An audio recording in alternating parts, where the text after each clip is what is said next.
Hello, my name is Paul Swinney and I'm an economist at the Centre for Cities. We're making this video to tell you about our new report, Learning Curve, currently sponsored by the ICAEW and released on the 24th of November, which looks at educational disparities and differences in access to training across England's cities. There's a large variation in the number of qualifications that people hold across England's cities. Cities with weaker city economies tend to have a larger number of people with few or no formal qualifications.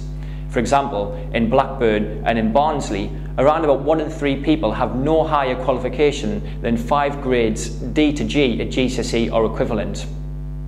But the question is, which qualifications are the most important? We find that English and maths skills have become ever more important within the labour market over the last 15 years, and therefore these skills should be focused upon in order to provide businesses with the skills that they require to create jobs and to grow. The good news is that educational attainment within some of England's weakest city economies has strongly improved over the last 15 years.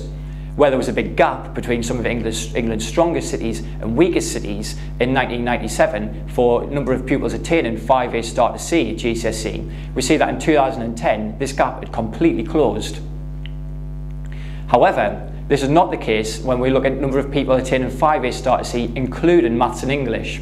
There was a gap in 1997 between the strongest cities and the weakest cities, and by 2010 this gap still remained, and there have been very much smaller improvements throughout the period in terms of the number of pupils gaining 5A Start to C, including maths and English.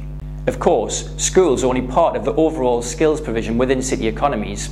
Previous research has found that job-related training is also very important in terms of future employment outcomes and in terms of productivity, which is important for businesses. The key issue, however, is that access to job-related training is much lower in struggling cities than what it is in buoyant cities. So this means that job-related training provision actually compounds the issues and the skills problems that these cities face. So what can we do about this problem? The Centre for Cities has several recommendations. Greater focus on maths and English. Firstly, schools need to be incentivised to put much more emphasis on the teaching of maths and English, particularly within some of our weakest city economies. Prioritise pupil premium spending on maths and English teaching. Of course, to do this, schools will need extra funding in order to support further maths and English teaching. We suggest that the pupil premium, which is a sum of money which is allocated to schools based on deprivation levels within their area, should be focused on maths and English to improve attainment in these core subjects. LEPs should focus on core skills provision. Local enterprise partnerships should work with local businesses to fully understand the skills needs within their local economies. However, as part of this, they should work towards increasing public provision of core skills such as maths and English that is available to the workforce within their areas.